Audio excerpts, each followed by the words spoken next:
There are many, many paths to the top of any mountain, but the view when you get there is the same. Now, anyone who types into Google, what is spirituality, is quickly going to discover that there are something like 30 million plus results, which is actually just the tip of the iceberg when trying to answer this one seemingly simple question. When you then add in different backgrounds, beliefs and cultures, different perspectives, and all those different elements, that 30 million increases exponentially. And that is just, people's different responses to one simple question. So really, it is no wonder that so many of us feel lost and confused and to be honest, all too often give up on our quest to find the answers that we seek. So, from my personal opinion, the best answer that I can give you here is something that we all have, every single one of us. You've had it from birth, and with practice, it will never, ever take you off your course of the best route for you through life. It's something you've all got. It's called intuition. And if you break that down, you can look at it as inner tuition, self-learning. You see, when we say that the answers you seek are already there right inside of you, it is your intuition that we are referring to. Now, trust me, I also know how frustrating that statement can be to anyone who is still learning to trust their intuition or to work with it. And, anyone who's kind of like asking for a little bit more guidance in terms of how you can know what's coming from your brain and what is coming from your intuition. So what I wanted to do was look at some of the most common questions relating to spirituality to try and help you find some of your own answers. So what is spirituality? Well, for me, it's a broad concept of a belief in something that's bigger than me. Now, that can involve religious traditions centering on the belief of a higher power, a god, or some other deity of worship. But it can also involve a more holistic belief in an individual connection to others and to the world as a whole. Now, spirituality offers us a world view that suggests that there is more to life than just what we are experiencing on a sensory and physical level as we move through the various stages of our lives. So instead, I believe that it is suggesting that there is something that is greater than all of us, that connects all beings to each other in some form and to the universe in its entirety as well. It also proposes that there is an ongoing existence after death and strives to answer, questions about some of the meaning of life, how people are connected to each other, and all sorts of other truths about the mysteries of the universe and, some of the unanswered questions, if you like, in terms of human existence. Now, spirituality and religious activity have been a source of comfort and of relief from stress for thousands and thousands of people for as long as time has been running. And while people use many different religions and routes to find their God or to express their own sort of sense of spirituality, research has consistently shown again and again that those who are more religious or indeed spiritual and use their practice as a coping mechanism, if you like, to help them deal with changes and challenges in life and different experiences that we all go through, then the many benefits are felt and really are recognized in health and well-being in people who practice their own form of religious or spiritual processes. So, as I said earlier, spirituality is not a single path or a specific belief system.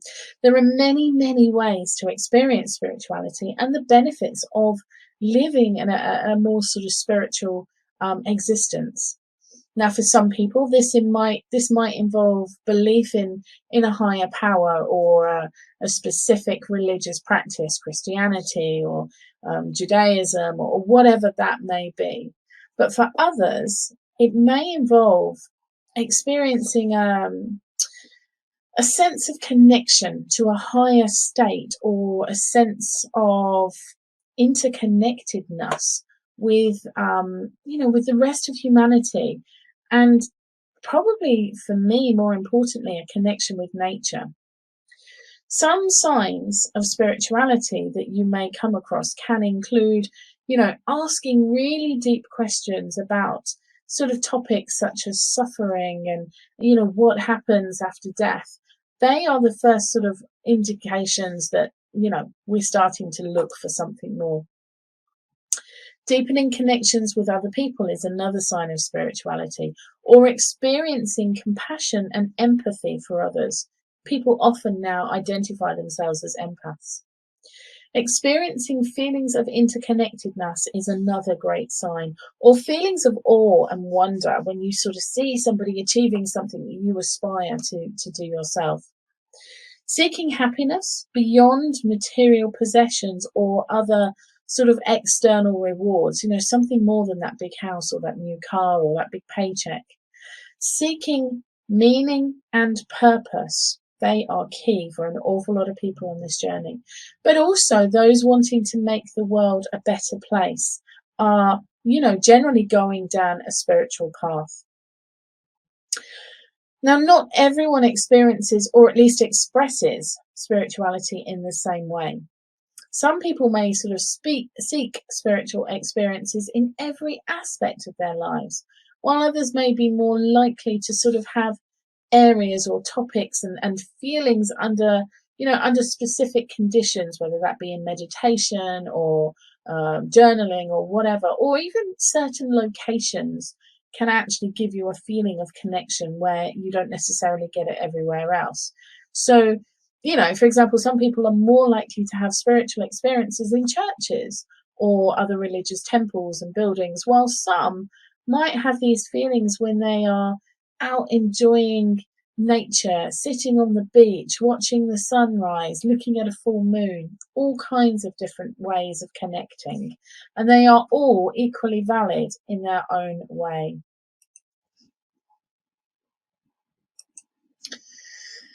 Now, there are many different types of spirituality, ranging, as we've said, from religious traditions to more secular approaches. Some of the major forms of spirituality that are around us in our everyday lives right now can include Buddhism, Christianity, Hinduism, humanism, Islam. There's so many. Judaism, New Age sort of cultures and traditions, spirituality itself, Sikhism. I could go on and on. But it is important to remember that there are many, many other spiritual traditions that exist throughout the world. And, you can have some of your own spiritual traditions as well that you generate. But, we must also include things like the traditional African and the indigenous spiritual practices as well. They are deep-rooted and very, very soul-felt. Such spiritual practices can be particularly important to, various groups of people who have been sort of subjected to the effects of colonialism, and sort of it's an inbuilt or an inbred kind of route that these people are following. Now, there are a number of different reasons why people may turn to spirituality, and this turning to spirituality can also happen at various different stages in your lives. And some of I suppose some of the more frequent things that affect people is when someone is trying to find purpose and meaning in their life. Exploring spirituality can really help you find answers to questions that you may have about philosophical sort of questions, the meaning of life. What is the point of this? Why am I experiencing these things? What purpose does my life serve? What am I doing here now? Spirituality is also increasingly popular when you're looking to cope with feelings of stress, of depression and anxiety, which is something that really seems to be on the rise at the moment. And spiritual experiences can be really helpful when you're coping with stress at different times in your life, because it helps to restore hope and optimism in your individual journey. Spirituality can help people to develop a more hopeful outlook on life and things to come, and helps them really find a sense of community and support, particularly when you find like-minded people that seem to be on the same kind of journey. And because spiritual traditions often involve organized religions or groups, becoming part of such a community can serve as a really important source of social support and connection for you at various stages that you're going through in your life. Now, while specific views or spiritual views are a matter of faith, research has been now proven or is demonstrating some of the real benefits of a spiritual process and a spiritual activity, spiritual connection, however you want to refer to it. And the results may probably not come as a surprise to anyone who has found comfort in their own religious or spiritual practices and views, because anyone who's on this journey will already be feeling some of the benefits. But some of the most noteworthy things that can be demonstrated in a scientific way that spiritual practices are giving is benefits for so many people. And science is proving that more and more and more. So it is something that I think is actually going to become more mainstream. So, a few of the many positive findings related to spirituality and its influence on our physical and our mental health, which, coming through the crazy few years that we've just had is really a buzzword at the moment for people. We are showing through research that religion and spirituality can really help people cope with the effects of everyday stress and pressure and anxiety. And one study in particular found that everyday spiritual experiences can help older adults better cope with negative feelings and enhanced kind of positive feelings. So it's making them feel more grounded and more connected. Another piece of research shows that older women are more grateful to God than older men. And in doing so, they're actually receiving a greater stress sort of buffering effect on their health due to the gratitude that they are expressing. Now, that's quite an interesting one to think about. According to the similar kind of research, those with intrinsic religious orientations, something that you have sort of been brought up with, regardless of your gender, exhibited less physiological reactivity towards stress than those with sort of extrinsic religious orientation. So if it's something that you've been practicing over and over and it's sort of almost as natural to you as breathing, then the real benefits are there. Those who are particularly dedicating their lives to God or to a higher power of whatever that may be are usually, the ones that are more likely to be making friends or increasing their community sort of social standing, because, as I say, it is becoming more recognized, the importance of these kind of aspects of your life. And this, along with other research, really demonstrates that there are, numerous tangible and lasting benefits to maintaining involvement with some form of spiritual connection or community or whatever it is that feels right to you. This involvement, along with gratitude that usually accompanies any form of spirituality, is a real sort of protection, if you like, against stresses that is linked to greater levels of impact on your own physical health. Stress is an absolute tyrant at really affecting us with our health. Dedication to God or a higher power translated into less stress reactivity, greater feelings of well-being, and ultimately even a decreased fear of death because of that intrinsic knowing that there is something else for us after this journey through life. People who feel comfortable and comforted using spirituality as a tool in their work box for coping with stress generally sort of rest assured that there's even more evidence that this is a good idea for them to continue practicing their spiritual journey. Prayer works for young and old alike, and it is not gender specific. Prayer and spirituality are consistently linked to things like better health, greater psychological well-being, less depression, less anxiety, less hypertension, less stress. I mean, stress keeps coming up. Even during times, difficult times, challenging times, if you've got some form of connection that you can make in a spiritual way, you'll find that you're starting to get some more positive feelings back, and you have almost a superior ability to handle stress and whatever life decides that it wants to throw at you. So whether you are rediscovering a forgotten spiritual path or reinforcing your commitment to an already well-established one, or maybe you're someone who's just seeking a new source of spiritual fulfillment and really exploring your spiritual side to help improve your well-being and your state of mind. Whatever it is, you can guarantee there's going to be positive health benefits from it. Now, spirituality is an incredibly personal experience, and absolutely every single person who undertakes that path is unique, and so will your own journey be. However, research is consistently showing us that spiritual stress relief strategies have been very, very helpful to a huge amount of people, regardless of their faith or their gender.